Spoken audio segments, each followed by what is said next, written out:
Welcome to Reframe and Reclaim. We are Courtney Huckabee, a psychotherapist, and Jen Harris, an interior designer who have teamed up to reflect, challenge, and reframe your mindset in relationship with your personal belongings. Find the reframe. Start your reclaim. Welcome back to another episode of Reframe and Reclaim. I'm Jen Harris. And I am Courtney Huckabee.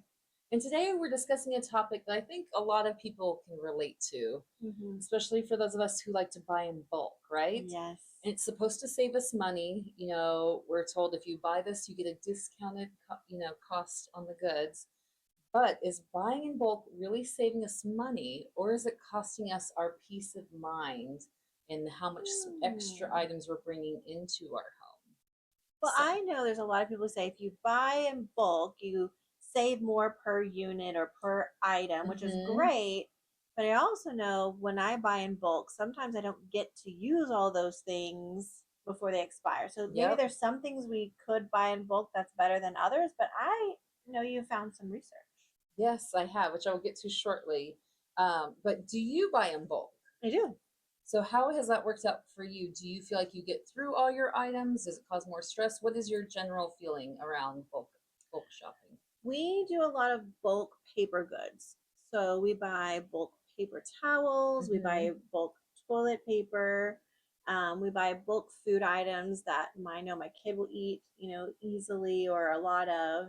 But I have found that there's some items I buy in bulk and there's others that I do not, because trial and error, I found that I don't get to them or I don't use them or I don't want as much of that as I thought I did.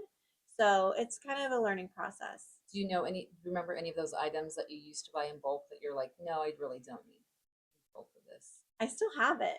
I bought a 10-pound bag of white rice. Oh, that's a lot of rice. It's a lot of rice. And honestly, we eat a lot of rice at our house. Not a lot, but we eat rice regularly. And I'll say that as much as I thought I would be cooking with rice, I'm not. And so the rice is still in my pantry and taking up a lot of room. 10 pounds of rice is a lot of space. It's a lot of rice. So do you think, I know you're saying you wouldn't necessarily buy it in bulk in the future, but if you could narrow that space down to a single box, would that make you feel lighter in the space? Is it okay to take up, because how much space would you say it's taking up on your shelf? It is taking up a lot of space on my shelf. And it's disallowed me to buy other things that I want to have. Say, is there something else you'd rather have there? Yeah. And so what we've actually done is I won't allow myself to buy like pastas right now because we need to eat the rice, because pasta and rice are kind of the same to me-ish in some ways. And so we're trying to eat more rice than pasta. But once the pasta's done, we're going to just figure it out. Yeah. So I will say, yes, I think that I thought I was going to eat a lot of rice and I haven't. So I've learned. That's okay, And then you're setting boundaries for yourself. So I'm not going to buy more. Mm-hmm. So we have this. Yeah. I'm not going to continue to buy in bulk. We're going to use the pasta or the rice before we move on. So yeah. You're learning. Yeah. What about you? Are you a bulk purchaser? I am not normally a bulk purchaser. So if you listened in the previous episode, I will buy in bulk for like our freezer meals. Yes. But it's because I know we're buying it or immediately freezing it, and then it's all going to be used. Right. Besides that, I really don't. I will buy sometimes in bulk paper towels or toilet paper just because I know it's going to be used. But I am also having to tell myself that I'm going to be living in discomfort for a little bit if I have too much that's taking up the allocated space I have. Sure. So that's just something I have to decide on my own. But I do like to buy it whenever it's on sale, and get, a little bit more. Produce is also something we usually go through pretty quickly. So I'll buy that.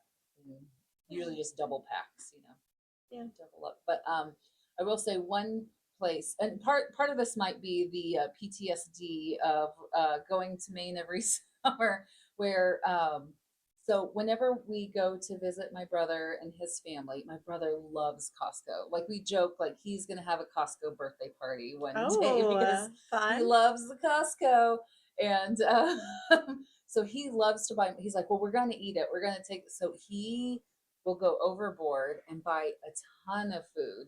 And there are, I mean, 8 of us in the house. So there's a lot of mouths to feed, right? But by the time the food gets in the fridge, it is so stacked and food is on top of each other that you forget what's behind there. You have to I've pull done that things out to before. get the other Mhm. food out. Mhm. And so I think it's something that works well whenever it's just him and his family. They have a system that works, but I think whenever we add in so many more people and we think, oh, well, there's more of us, so we need more food and we're going to consume more, it tends to just be like me building snack stations in like the living room and the dining room and trying to find spaces for things. And so yeah, so I tend to not usually buy in bulk, but Okay. Yeah. that's where I'm at in my life. But one of the things as we were going through and discussing this topic, we actually came across some research and it shows that, let me see, do you think buying more makes you consume more or less? Well, I've heard of the scarcity mindset. Like if you have a little bit or if you don't have a lot, Mm-hmm. you tend to use less of it. Mm-hmm. I wonder if it's opposite. If you have more, you'll use more of it. I feel like you have enough, so I can just use it. So I would think you might use more. So there is a study done by Pierre, Chandon, and Brian Wansink. I apologize if my Texas accent is butchering the French, but they found something called stockpiling induced consumption. And they found that consumers who stockpile products, those products then become more visible, they become more convenient and mentally available. So that increases how often and how much people use them. So you are correct. If you have a large amount of items, you tend to consume more. So that mindset, it sounds like, is more visible. I have a lot of Mhm. it. It's here. I need to use it. I wonder, like, is there like a threshold? Like, is it like a Costco or Hmm. is it like a prepper kind of thing? Because I know even That'd be interesting to. preppers who like really stockpile, they're actually not using that stuff. They're actually waiting Right. to use it if there's an emergency or a zombie apocalypse.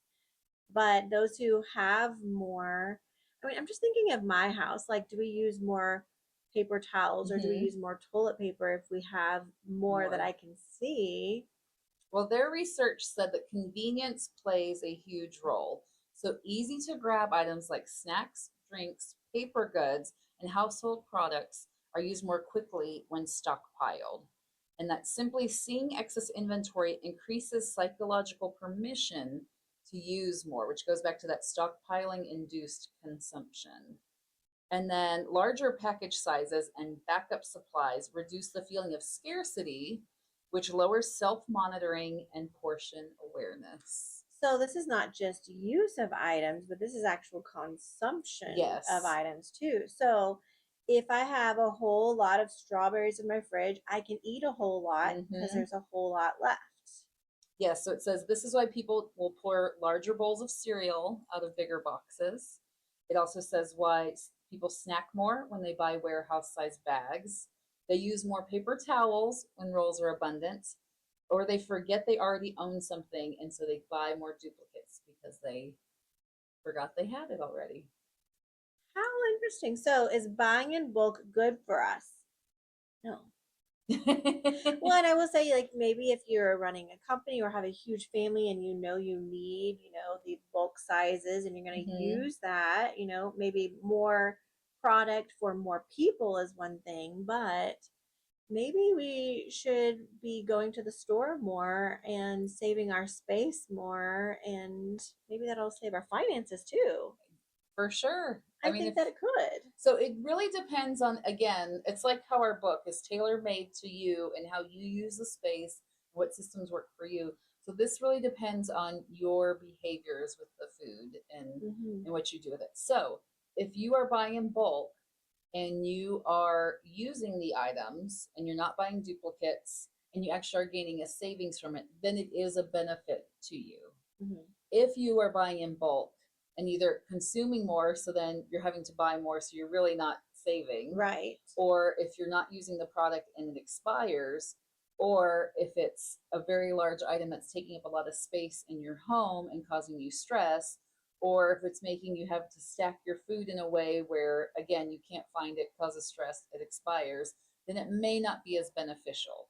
Or maybe it's like how you were saying, maybe there's certain items I buy in bulk, and maybe there's certain items I don't. Or certain events, like Or certain for events, if yeah. we're having like a birthday party or a family gathering, you might buy some bulk items to feed more people or accommodate more people. But on the daily, maybe I'm not buying that in bulk.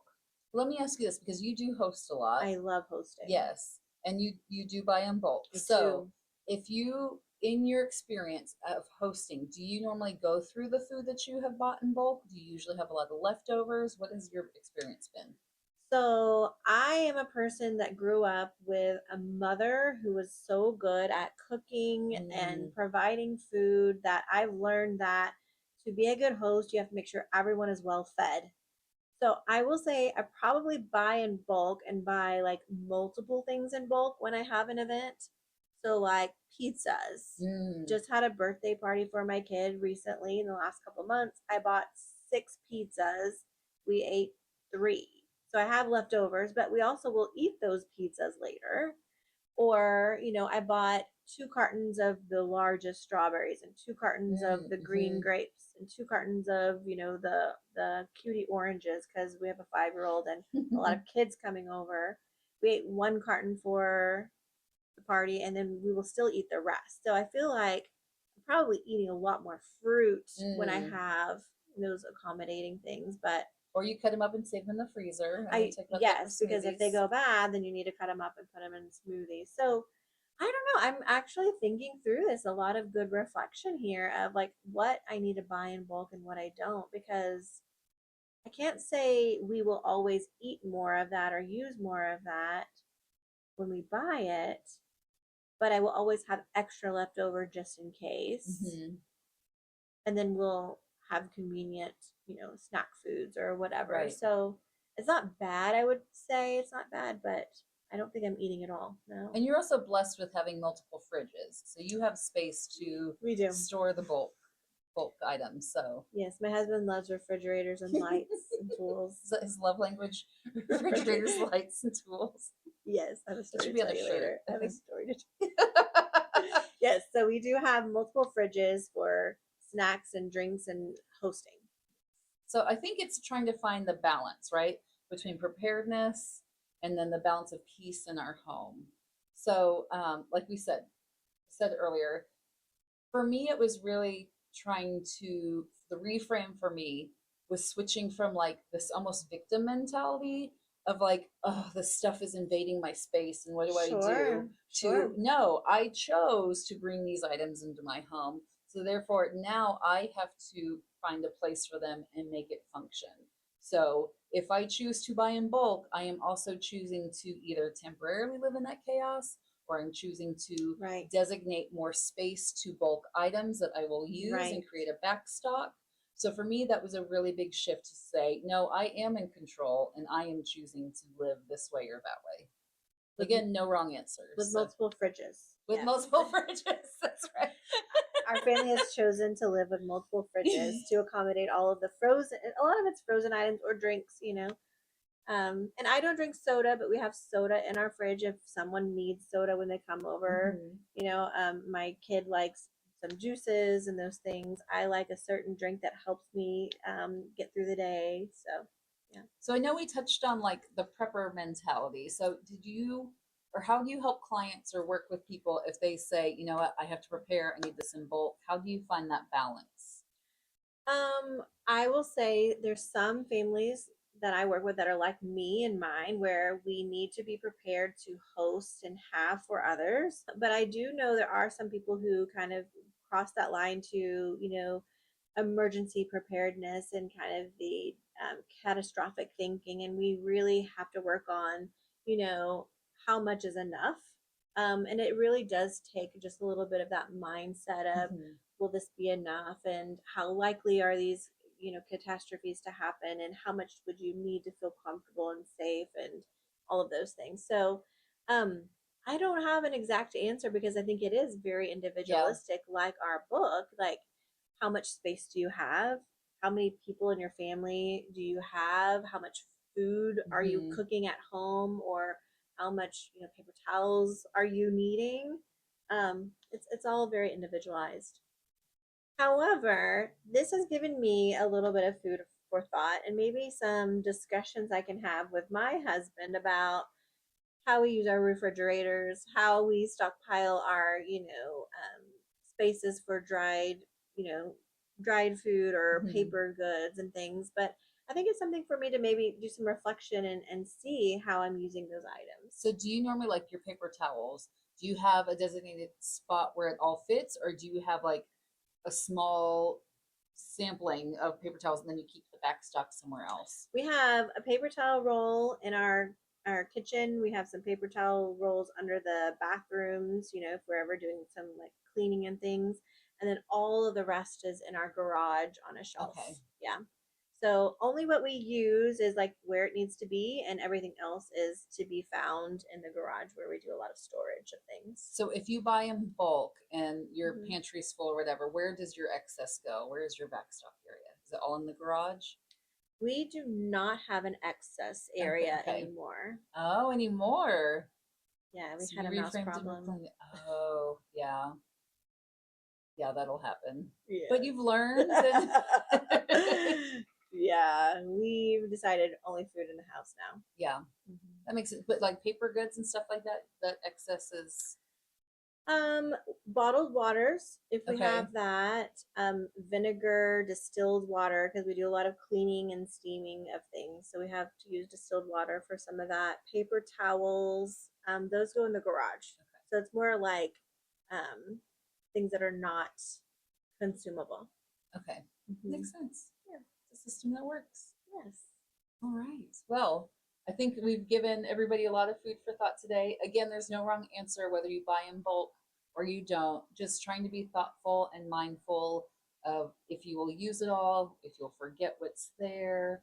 Um, just things will it cause you more stress to have so many Mhm. items in the home.